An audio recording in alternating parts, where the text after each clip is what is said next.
auzubillahi mina seytaani rajiim bismillahi rahmaani rahiim wa sallallahu ala sayyidina muhammadin wa sallam. Ginnaaw bi nu sante yàlla julli ci yonent bi sallallahu alayhi wa sallam su waaye mën a nekk rek ñoo ngi lay ziar te di lay ñaanal jàmm gudd fan wér xéewal yaa defaru àddina ak laaxira rawatina yéen ñi abonné ci Daaru Salaam si waaw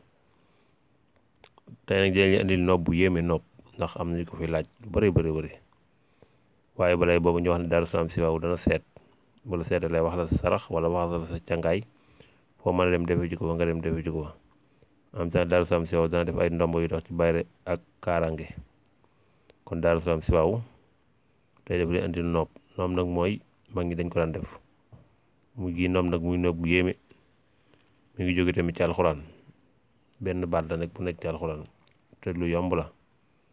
muy mudd xaamataan koo bëgg jubóol daal boo ko dee ci karnu suñ borom yàlla mën a dogal da ngeen juboo da ngay bind baat bi comme noonu ñu koy gis ñu ko binde ko noonu ngay bind baat bi mudd xaamataan da ngay def ci kon nag kun bismillahi rahmaani rahim bind mudd xaamataan ba pare nga tëje ko allahumma salli ala sayyidina muhammad wa sallim. boo ko defee nga daal di wut guro bu weex bind ko pare noonu gis nga ni ubbee mim yi nga jël yow mi nga xam yaay sàkku nga jël ko teg sa tur ci kaw nga jël ki ngay sàkku coom nga teg turam ci suuf boo bindee pare nga tëjaat mim yi nga wut guro bu weex nga xar guro bu weex bi kayit woo nga bind nga lem ko mu jekk boo dugal ko ci diggante ñaari guro yi nga xar wut wëñ gu weex takk ko ba mu dëgër nga daal dem ba ci taatu bassin wala taatu robinet fuy tooy nga daal di ko fay suul incha allah rabbi bu dee ko bëgg jubale rek suñ borom dana def da nga juboo bu dee njaboot nga bëgg mu juboo nag da nga mag ñi dañ ci def wut max gi